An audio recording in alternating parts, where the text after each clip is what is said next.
A Josi falou que às vezes no louvor, que através do louvor, nós podemos experimentar um pouquinho dessa glória, dessa majestade, desse vislumbre, digamos assim, da presença de Deus e da vida eterna. Existe uma expressão que a gente usa na teologia que se chama o já e o ainda não. Nós conhecemos Deus, nós experimentamos o seu amor, nós experimentamos a sua graça e o seu perdão e a sua presença já, aqui. Mas também ainda não. Por que ainda não? Porque a gente não tem isso de forma plena. A gente não tem o todo, a gente tem um gostinho disso. A gente tem talvez a gente sente o cheiro, digamos assim.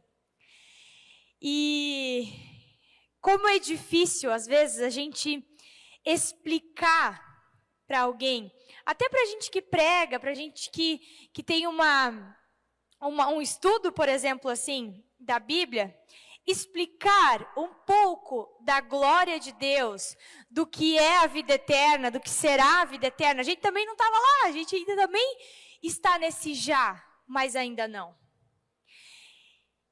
Mas olhando para as Escrituras, olhando esses 2 meses que a gente passeou pelos textos de Apocalipse, ali João vê cenas, profecias, coisas que irão acontecer, ele vê e ele relata isso.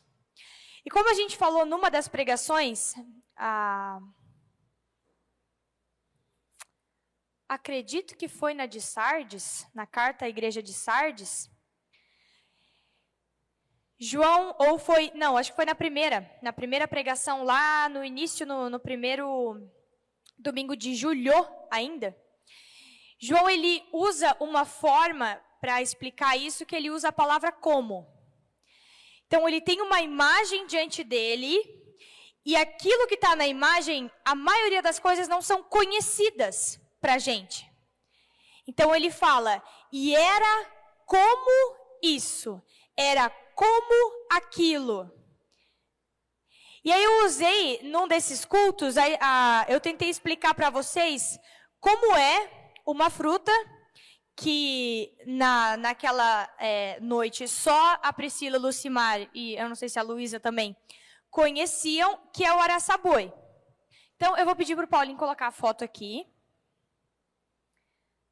Eu tentei explicar porque é uma fruta que normalmente pouquíssimas pessoas conhecem e que eu conheço lá da chácara dos meus pais, tem lá, meus pais fazem polpa de suco, eles têm várias frutas, então lá sempre tem muito suco na casa dos meus pais. E essa é uma delas, é o araçaboi, que é pouquíssimo conhecido, assim, por onde passei até hoje, tanto no Paraná quanto em Santa Catarina, Rio Grande do Sul, e aqui poucas pessoas conhecem ou já experimentaram. Então eu tentei explicar para vocês como que era. Falei, olha, ela é bem amarela, como um maracujá. César, apaga a luz aqui para dar para ver melhor, só durante só um pouquinho para poder ver melhor. Ele é bem amarelo como o maracujá, mas a pelezinha dela é bem fininha como a do pêssego. O suco é bem azedo e bem forte, também como o maracujá, como o limão, que é um suco assim, né, bem denso e você precisa colocar mais água e mais açúcar. Não é que nem o de laranja, que você simplesmente espreme a laranja e toma. Ele tem sementes dentro, bem enroladas assim na polpa, que lembra um pouquinho, talvez, o cupuaçu ou a fruta do conde. E ela é molenga, bem molenga. O que é molenga como o araçaboi? O pêssego quando está passado, exatamente, é bem parecido do pêssego quando ele já está assim, bem passado, bem molenga na mão. Então esse é o araçaboi. Vocês têm uma ideia agora de como é o araçaboi. Agora o gosto do araçaboi. Não consigo explicar para vocês. Mas como eu disse para vocês que a minha mãe viria e que eu ia pedir suco de araçaiboi para ela, e ela trouxe, então eu trouxe uma jarra aqui que hoje algumas pessoas vão poder experimentar. Não vale as pessoas que já tomaram na minha casa e que já conhecem. Mas eu queria, assim, alguns voluntários para experimentar. Porque explicar não é tão fácil, mas se você dá o suco, a pessoa tem um gostinho, né? Tu quer, Rafa? Então vem. Agora, se tá azedo, daí a culpa é do Paulinho, que foi ele que fez.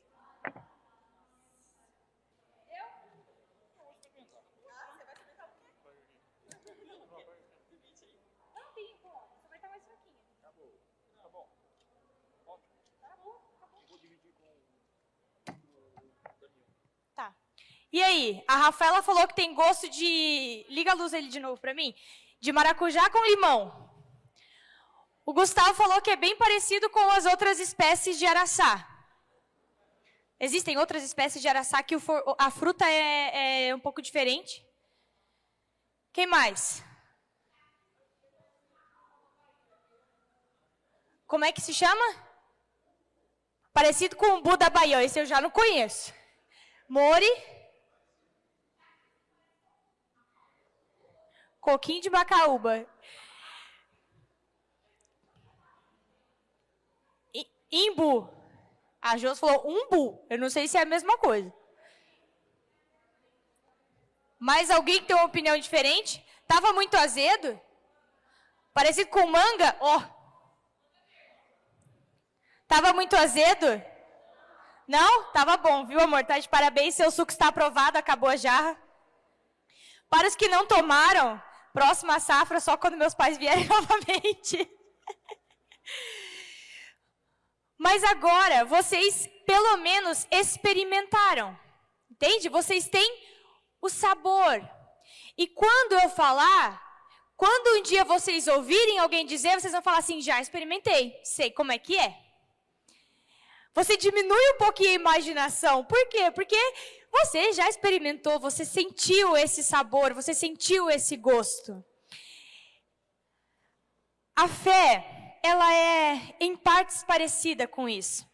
Quando a gente ainda não conhece, por exemplo, o que Jeremias escreveu sobre encontrar felicidade nas palavras de Deus. Quando a gente ainda não encontrou isso, como é difícil explicar isso para alguém que não encontrou. Quando alguém experimenta mesmo assim um consolo, um refrigério que vem da palavra de Deus. É algo que é difícil de falar para o outro, ó, foi assim, foi assim. Não tem um passo a passo. Você tem que dizer para a pessoa, vamos junto. Vamos viver isso, eu não posso te explicar como é que é. E esse é o João do Apocalipse, tentando explicar para a gente como é tudo aquilo que ele viu. O livro de Apocalipse, ele talvez seja um dos livros da Bíblia de mais complicada interpretação, porque não existe acordo sobre a maior parte dele. Se você for um pregador, vai pregar de um jeito, outro pregador vai pregar de outro, vai dar ênfase numa parte, vai dar ênfase em outra.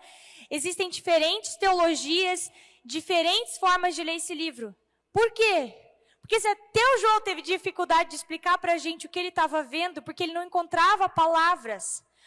Tudo que ele viu é muito maior e é muito mais do que a gente conhece, ou do que nossos olhos já viram, ou do que nós já experimentamos. Então ele usa esse como. É como o umbu, é como a manga, é como o maracujá. Só experimentando para saber. Porque se todo mundo experimentasse e eu trouxesse uma outra fruta, vocês poderiam dizer, é como o araçaiboi. Porque o araçaiboi eu já experimentei. Assim é a vida eterna. Nós ainda não experimentamos essa plenitude de estar na presença de Jesus Cristo numa vida eterna. Sem sofrimento, sem morte, sem dor. Mas nós aguardamos essa vida. Porque nós confiamos, temos certeza das palavras que aqui estão escritas, que elas são verdades para nós. Aquelas igrejas, aquelas 7 igrejas que receberam as cartas, as 7 igrejas iniciais, que nós estudamos nesses últimos 2 meses, elas estavam passando por momentos complicados. Primeiro, que quando Jesus subiu aos céus, tanto os discípulos quanto os cristãos, eles entendiam que Jesus viria bem logo.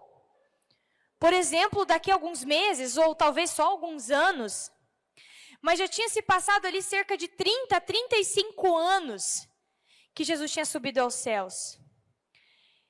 E eles estavam nessa ânsia de Jesus voltar, nesse desejo. Quando Jesus vai voltar? Está demorando, parecia que já estava demorando. Porque eles não tinham essa noção. Jesus tinha falado que ia voltar.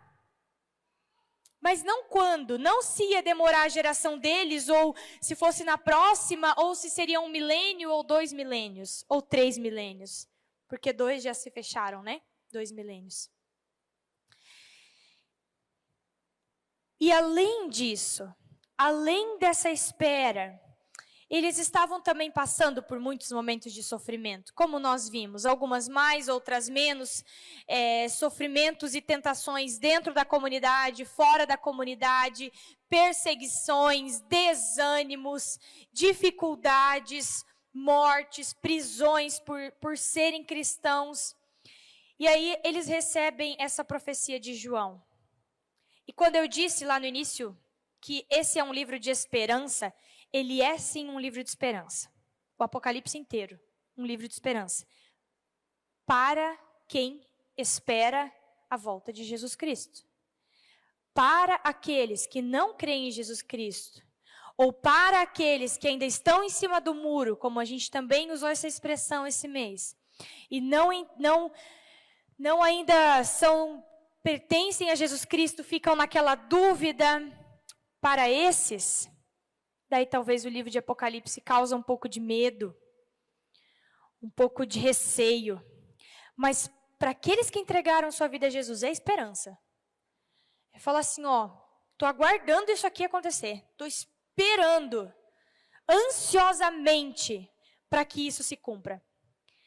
E aí João passa dos capítulos 4 ao 20, descrevendo tudo o que ele viu. Se você não leu o livro de Apocalipse inteiro ainda, leia. Vai ser difícil algumas partes? Vai ser difícil. Você vai ficar pensando, o que isso significa? Todos ficam, inclusive os mais estudados teólogos. Mas qual que é o intuito disso? Jesus está mostrando através de João para aquelas igrejas que haveria um final, que haveria sim um juízo para aqueles que o fizeram mal a eles também, para os que os perseguiram, e que haveria também um final para toda a maldade do mundo, para todo o pecado, que isso não seria assim para sempre. Que aquilo que eles estavam passando, de perseguição, de sofrimento, de morte, por serem cristãos, também acabaria. E aí no capítulo 21, é um capítulo para mim sensacional. João fala do novo céus e da nova terra. Então vamos abrir nossas Bíblias em Apocalipse 21. Nós vamos ler por partes esse texto. Vamos lendo e vamos entendendo um pouquinho do que João escreve ali, do que ele viu. Isso aqui é visão de João. Ele coloca as palavras daquilo que ele estava vendo diante dele. Apocalipse, capítulo 21, lá no final da tua Bíblia.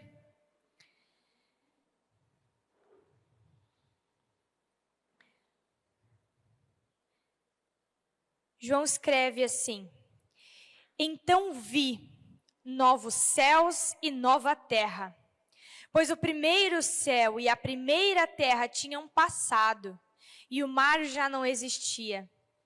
Vi a cidade santa, a nova Jerusalém, que descia dos céus, da parte de Deus, preparada como uma noiva adornada para o seu marido. Como vocês imaginam que vai ser a vida eterna? Ou vocês não ficam imaginando? Eu sou uma pessoa de muita criatividade e as cenas sempre se formam na minha cabeça.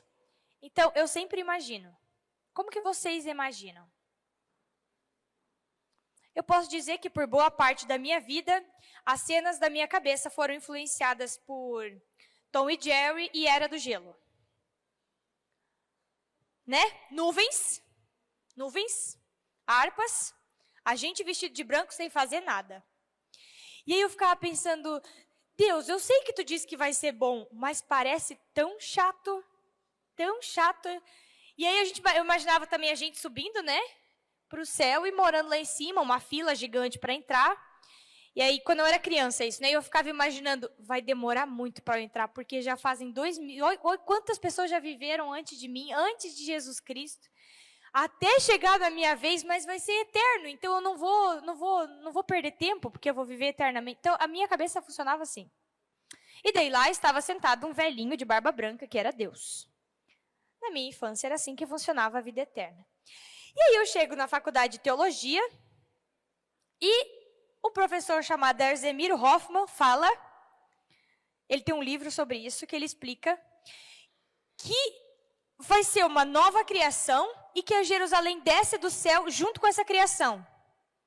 Daí eu olhei e falei, opa, eu não vou subir? Vai ser o céu que vai descer? Como é que funciona isso? Mudou a lógica, peraí. E aí eu fui ler esse capítulo 21 e João fala de uma nova criação. E ele fala de uma cidade nessa criação. E eu pensei, não vou mais morar entre as nuvens. Isso vai ser um pouco mais interessante do que me ensinaram quando eu era criança, do que o Tom e o Jerry e o esquilo da Era do Gelo me ensinaram. Eu falo isso, mas assim, muitas crianças têm essa visão, porque pelo menos na minha época, os desenhos e filmes era assim, inferno era fogo, era embaixo da terra, o céu era em cima, era nuvens e anjos e harpas. E um portão grande para entrar. Essa era a nossa visão que a TV nos passou. E aí João fala de uma Jerusalém que desce do céu. Lendo Apocalipse 21, a gente pode perceber que a eternidade será muito mais agitada, digamos assim, e muito mais cheia de elementos do que às vezes a gente imagina. Porque ele está falando, e Romanos também fala sobre isso, Paulo escreve sobre isso na carta aos Romanos, que será uma nova criação, uma criação redimida. Então não é que a gente vai morar entre as nuvens, a gente vai morar numa criação. Vai ter árvores, vai ter terra, vai ter os elementos que a gente conhece aqui. Qual vai ser a principal diferença dessa nova criação? Ela não vai ser mais afetada, ela não vai mais sofrer as consequências do pecado. Quais são as consequências do pecado na criação de Deus? A sua autodestruição. Como, por exemplo, os terremotos. Como, por exemplo, a gente ouve por muitos anos, foi muito ameaçado com o aquecimento global. O descontrole dessa criação, quando ela não está em perfeita harmonia. Tudo isso que tira a perfeita harmonia da criação é consequência do pecado que afetou essa criação, que está separada de Deus. Romanos vai dizer que a criação aguarda a redenção dos filhos de Deus e a sua redenção, a sua nova criação. Mas ele vai além. Então também, para aqueles que imaginam que a gente vai viver num jardim como Adão e Eva, sem roupas, também não vai ser só isso. Porque vai ter cidade. Esse professor, ele costumava dizer que Deus, que a vida eterna é o casamento do jardim com a cidade. Ele tem uma teologia a partir da missão na cidade e tudo mais. E ele vislumbrava isso com brilhos nos olhos, dizendo, a cidade é uma criação do ser humano e que Deus colocou na eternidade. Porque a nova Jerusalém vai estar lá. Mas também qual é a grande diferença dessa cidade? Ela não vai ter as consequências que a cidade tem no pecado hoje. Como, por exemplo, a criminalidade, a fome, todas essas coisas que nos assustam, que nos causam medo.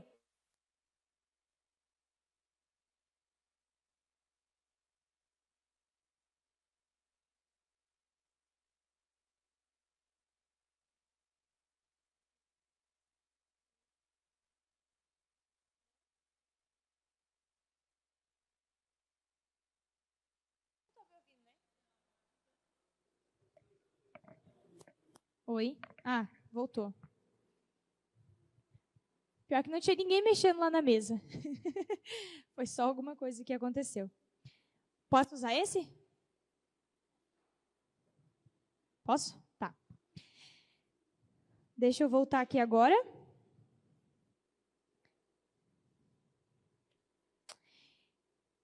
Vi a cidade santa, a Nova Jerusalém, que descia dos céus da parte de Deus.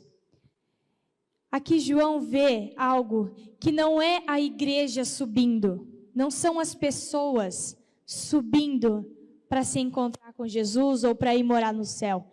Não, é essa Nova Jerusalém vindo para essa nova criação redimida. Vamos ler os versos 3 a 5. Ouvi uma forte voz que vinha do trono e dizia: agora o tabernáculo de Deus está com os homens, com os quais ele viverá. Eles serão os seus povos. O próprio Deus estará com eles e será o seu Deus. Ele enxugará dos seus olhos toda lágrima. Não haverá mais morte, nem tristeza, nem choro, nem dor, pois a antiga ordem já passou. Aquele que estava sentado no trono disse: estou fazendo novas todas as coisas. E acrescentou: escreva isto, pois estas palavras são verdadeiras e dignas de confiança. Uma das coisas que nós também podemos perceber através desse texto que vai haver na eternidade: diferentes povos, pessoas diferentes, de lugares diferentes, de épocas diferentes. E todos esses povos, por mais talvez diferente que seja a cultura que eles viveram aqui nessa criação, talvez aqui eles nem conseguiam se comunicar, mas todos esses povos, de lugares diferentes, de épocas diferentes, de costumes, culturas e línguas diferentes, pertencerão a Deus, porque são os povos, são os filhos, são aqueles que entregaram sua vida a esse Deus aqui. Então, uma coisa que a gente pode observar, lá vai ter pessoas bem diferentes uma das outras. Isso também não vai ser um problema, porque para a gente é um problema às vezes, né? A pessoa diferente é a pessoa que mais tem dificuldade às vezes de lidar. Uma cultura diferente é mais difícil, mas lá também não vai ter problema. Porque lá nós também não vamos ser permeados de orgulho, de inveja, de ambições como a gente é aqui por consequência do pecado. E nós vamos conseguir viver em perfeita harmonia. Porque essa consequência do pecado já não estará sobre nós. E aí vem aquela promessa maravilhosa do Apocalipse. Não haverá mais morte, não haverá tristeza, não haverá choro e nem dor. E Ele próprio, o próprio Jesus, enxugará dos nossos olhos toda a lágrima. Aqui, nós não conhecemos e para nós não existe uma vida sem essas coisas. Não é possível, não há quem passe a vida sem isso. Sem choro, sem tristeza, sem dor. Não tem como. Então, é difícil para a gente imaginar uma vida que não vai ter isso. Porque a gente não conhece, ninguém de nós conheceu. O próprio Jesus, quando veio à Terra, ele passou por choro, ele passou por sofrimento, ele passou por tristeza. Quando a gente lê isso aqui, o que a gente precisa ter? Fé. Fé, que é convicção, é certeza do que o que está escrito aqui é verdade. E é possível unicamente para o Deus que nos criou e que criou essa criação para ser perfeita. Sem choro, sem dor e sem tristezas. O verso 6 a 8. Disse-me ainda, está feito. Eu sou o alfa e o ômega, o princípio e o fim. A quem tiver sede, darei de beber gratuitamente da fonte da água da vida. O vencedor herdará tudo isso, e eu serei seu Deus, e ele será o meu filho. Aonde que Jesus fala algo bem parecido com está feito? A cruz. Ele fala, está consumado. Na cruz, o está consumado é a nossa parte do já. Já podemos experimentar a salvação. Já podemos conhecer a esse Deus. Mas é ainda não, porque ele ainda não voltou. Aqui é esse ainda não deixa de existir, é a plenitude chegando. Porque ele diz, está feito. Eu sou o princípio e o fim. Eu sou aquele que dei de beber da água da vida para os que creram em mim. Quando ele voltar, quando ele redimir essa criação, quando ele fizer novas todas as coisas em nós, naqueles que já passaram, naqueles que virão e na sua criação, ele vai poder dizer novamente, está feito. E agora toda a obra está concluída. Agora, não só a morte foi vencida, porque isso ele já venceu na cruz, mas também, a partir de agora, o pecado foi eliminado. A partir desse está feito, todas as consequências do pecado que nos assombram, que nos acompanham na nossa vida aqui, são eliminadas. Talvez a gente tenha dificuldade de entender o que são essas consequências do pecado. A principal delas é a nossa separação de Deus. Pecar significa errar o alvo para o qual nós fomos criados. Todas as vezes que nós pecamos, nós estamos virando as nossas costas para o nosso Criador. A palavra pecar, ela vem do grego. E ela era usada onde? Nos jogos da Grécia. Onde quando eles faziam o tiro ao alvo, quando eles erravam o alvo, eles falavam, pequei. Isso é pecar, errar o alvo. E qual é o alvo para o qual nós fomos criados? Viver com Deus, ter um relacionamento com Deus. Viver para adorá-lo. Então o que é pecar? Se afastar disso. Errar esse alvo. E desde o jardim, desde que nós fomos expulsos de lá, nós erramos o alvo. Por quê? Nos afastamos dele. E tudo o que habita em nós, o nosso orgulho, a nossa inveja, a nossa ambição, o nosso egoísmo, o nosso narcisismo, tudo isso vai nos fazendo viver em pecado, nos afastando de Deus. E aí no verso 8, está escrito assim, mas os covardes, os incrédulos, os depravados, os assassinos, os que cometem imoralidade sexual, os que praticam feitiçaria, os idólatras e todos os mentirosos, o lugar deles será no lago de fogo, que arde com enxofre. Esta é a segunda morte. Jesus está dizendo assim, mas todos aqueles que permaneceram errando o alvo para o qual foram criados, serão separados do meu Pai eternamente. E essa é a segunda morte. Estar separados de Deus de forma eterna. Como isso será? Se será num lugar que vai ter fogo, se nós deixaremos, se deixarão de existir, o como, a Bíblia tem mais de uma interpretação que você pode tirar dela. Mas o fato é que essas pessoas que não entregaram suas vidas a Jesus, que não creram no que Ele fez na cruz por elas, estarão separadas de Deus para sempre. Isso é algo que deveria nos doer no seguinte sentido.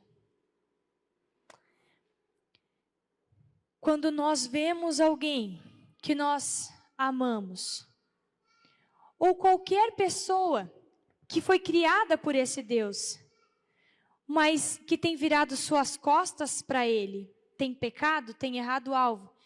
Isso deveria ser um motivo de a gente interceder, da gente tentar falar para ela, olha, experimenta, pelo menos sente o sabor.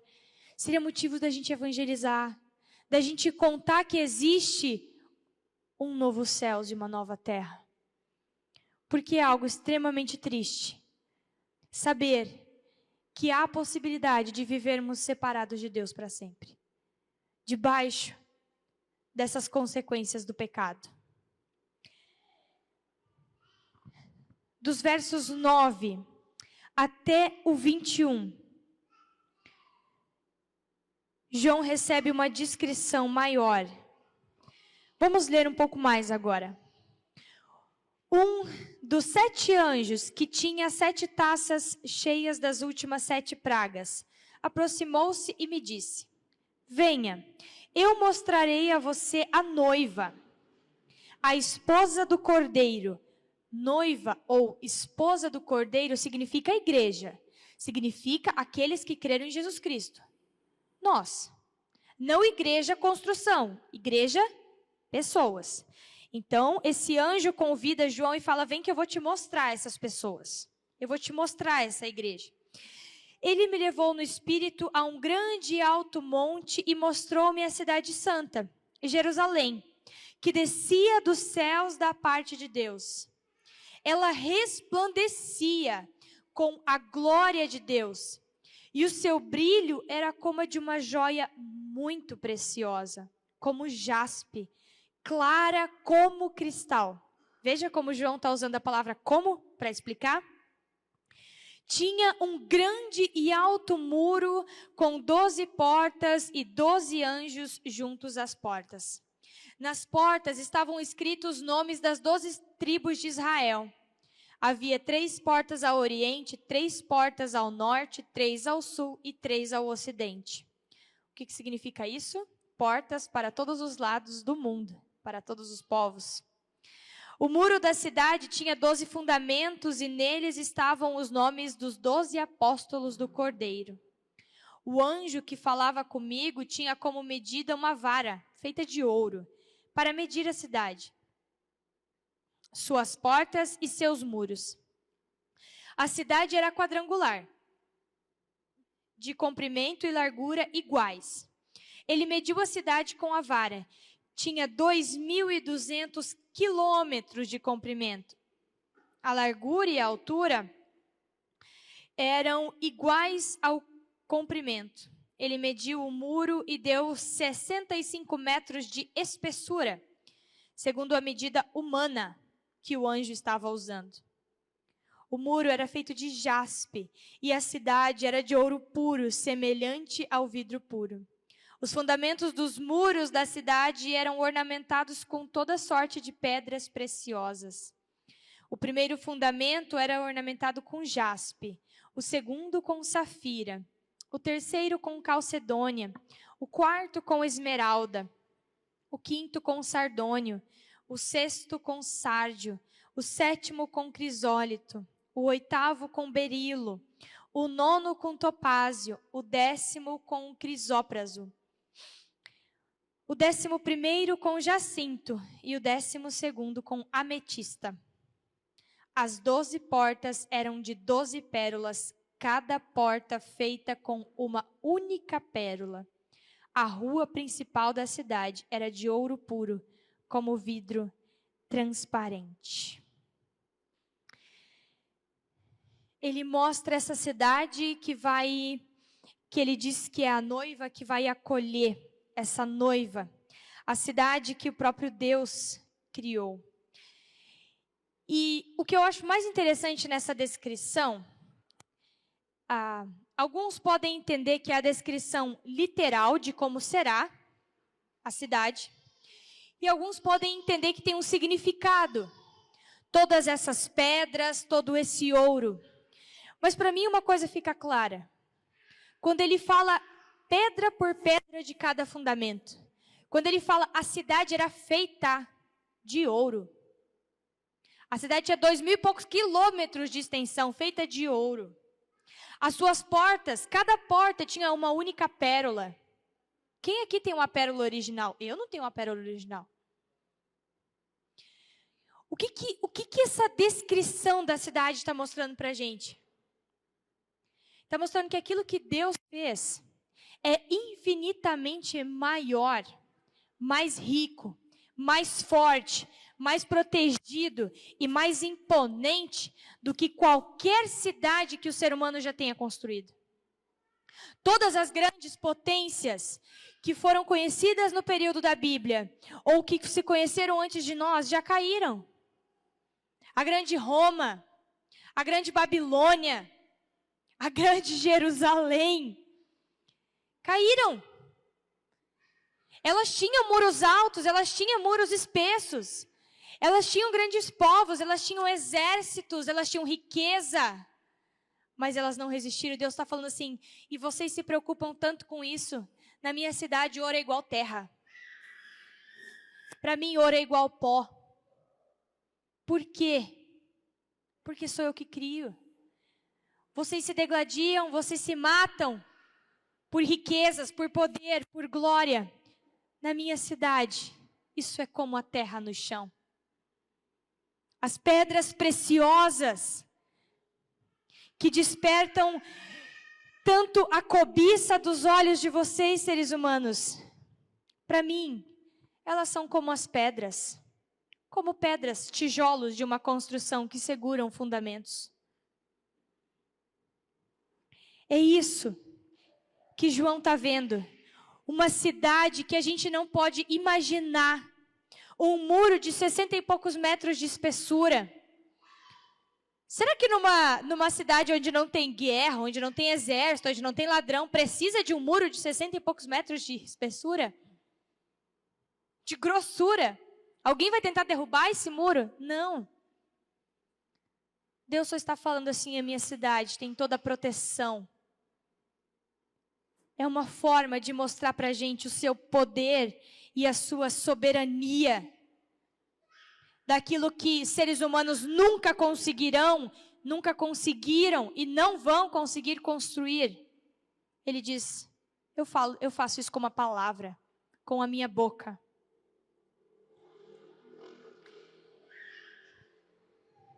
Venha e eu vou mostrar para você. E ele mostra para João. Versos 22 a 27. Uma parte que chama a atenção de João. Não vi templo algum na cidade, pois o Senhor Deus Todo-Poderoso e o Cordeiro são o seu templo. A cidade não precisa de sol, nem de lua para brilharem sobre ela, pois a glória de Deus a ilumina. O Cordeiro é a sua candeia. As nações andarão em sua luz, e os reis da terra lhe trarão a sua glória. Suas portas jamais se fecharão de dia, pois ali não haverá noite. A glória e a honra das nações lhe serão trazidas.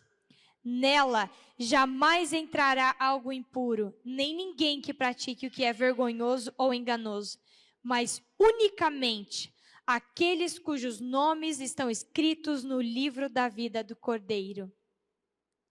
Essa parte é uma percepção de João. João fala assim, olha, eu vi o muro, as portas que representam as 12 tribos de Israel, o que representa os 12 discípulos. O que significa isso? Que todos os povos da terra serão englobados também. E ele fala, mas uma coisa de interessante naquela nova Jerusalém, não tinha templo. E na primeira Jerusalém, naquela Jerusalém onde Salomão construiu muitas coisas, Davi começou, mas Salomão construiu as maiores coisas, tinha o templo mais imponente que Jerusalém já conheceu. O templo da época de Salomão era cheia de coisa preciosa, de ouro.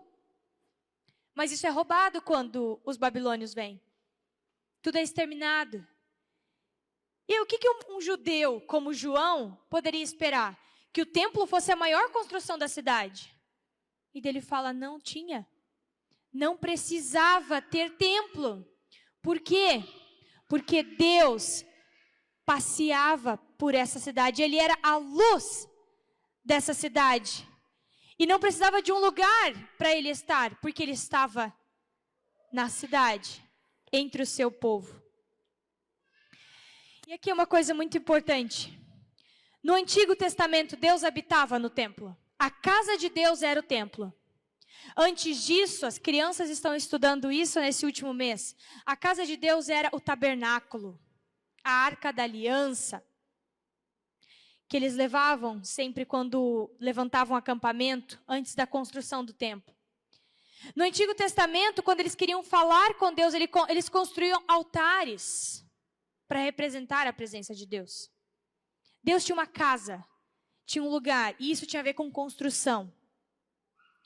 No Novo Testamento, nós não falamos mais. A gente não fala, vou à casa do Senhor e a gente vem para cá. Não, aqui não é casa do Senhor, essa construção não é casa do Senhor. A partir do Novo Testamento, onde Deus habita? Em nós. Ele é casa naqueles que entregaram sua vida a Jesus. Ele habita na sua igreja, não na construção, nas pessoas. E como será na vida eterna? Ele habitará não mais dentro de nós, mas entre nós. Nós o veremos. Assim como Adão e Eva, nós caminharemos com Deus e com o Cordeiro, com Jesus Cristo. Ele estará presente em nosso meio. Hoje Ele habita em nós. E Ele vai dizer, vocês são a luz do mundo. Então por onde a gente vai, nós levamos a luz quando Ele habita em nós. Porque Ele é a luz que brilha através de nós. Onde nós estamos, a luz. Mas na vida eterna, a luz dele vai iluminar a todos.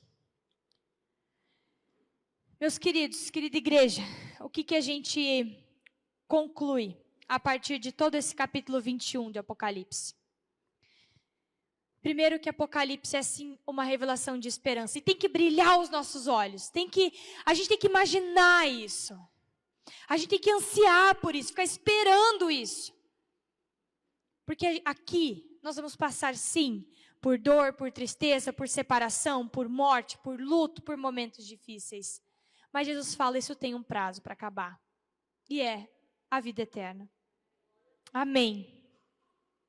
Quando a gente pertence a Jesus e a gente olha para o livro de Apocalipse, isso deve nos encher de esperança.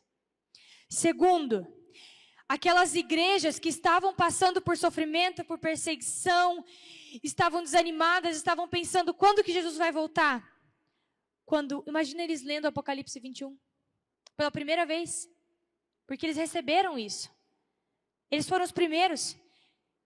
Imagina eles lendo aquilo e falando, João viu tudo.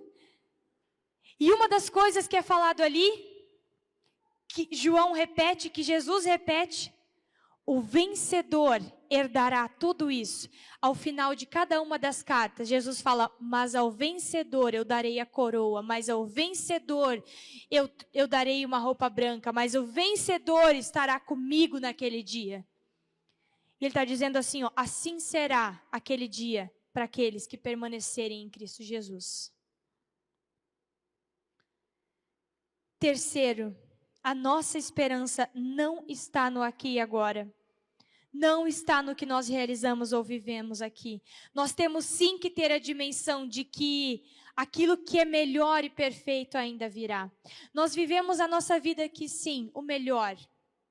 Nós não deixamos de viver a vida aqui esperando a vida eterna. Não, porque tem alguns cristãos que vão por essa linha de raciocínio também. Não é isso.